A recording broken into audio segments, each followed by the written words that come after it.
Vocal powerhouse, yan ang ipinamalas ni Asia's Phoenix Morissette at America's Got Talent 2025 grand winner na si Jessica Sanchez sa special stage ng kapatid countdown show na Vibe.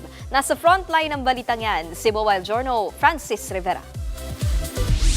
Hindi lang vibe sa musika, vibe din sa sorpresa sa ating mga mother dear. Yan ang handog ng ultimate fun-powered OPM countdown show na Vibe this Mother's Day. Iba't ibang booth ang na-enjoy ng mga V's nating mami sa ginanap na Mama's Vibe, ang Mother's Day edition ng Vibe. Tulad na lang ni Nanay Jeanette na hindi lang Mother's Day ang sineselebrate with Vibe, pati na rin ang kanyang birthday. Super happy kasi balak ko talaga magpa-extension ng nail.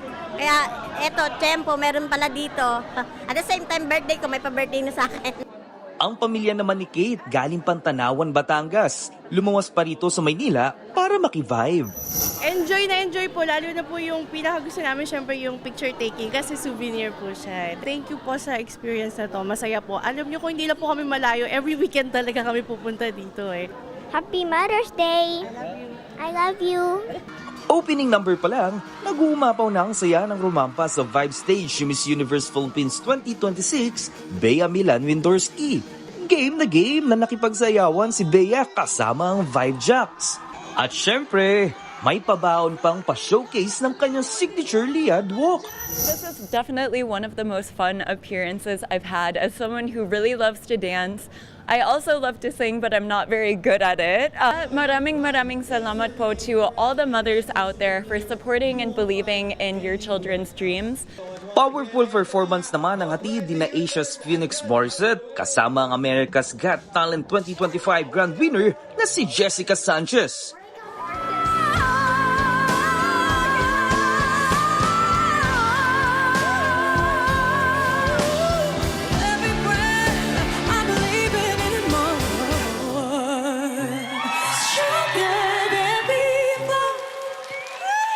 Napaindak naman ang mami sa rendition ng bandang Isla Maharlika ng Glock 9 hit song na Baile.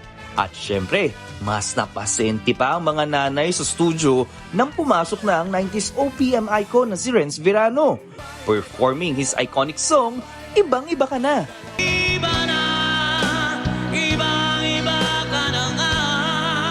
Sumalang din sa Vibe Stage ang Black One artist ng rebranded talent management arm ng TV5 na Starworks.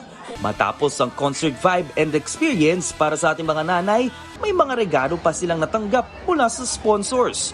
Maging si Vibe Jack Ana Ramsey, may handog na regalo para sa mga nanay na present. Masayang umuwi ang mga mamis. Masayang umuwi ang mamis dahil sa handog na regalo ng Vibe ngayong Mother's Day. Nagbabalita mula sa Frontline, Mobile Journal Francis Rivera, News 5. Mga kapatid, Nikki de Guzman po. Para sa mga impormasyong dapat ninyong malaman, mag-follow at mag-subscribe na sa social media pages ng News 5.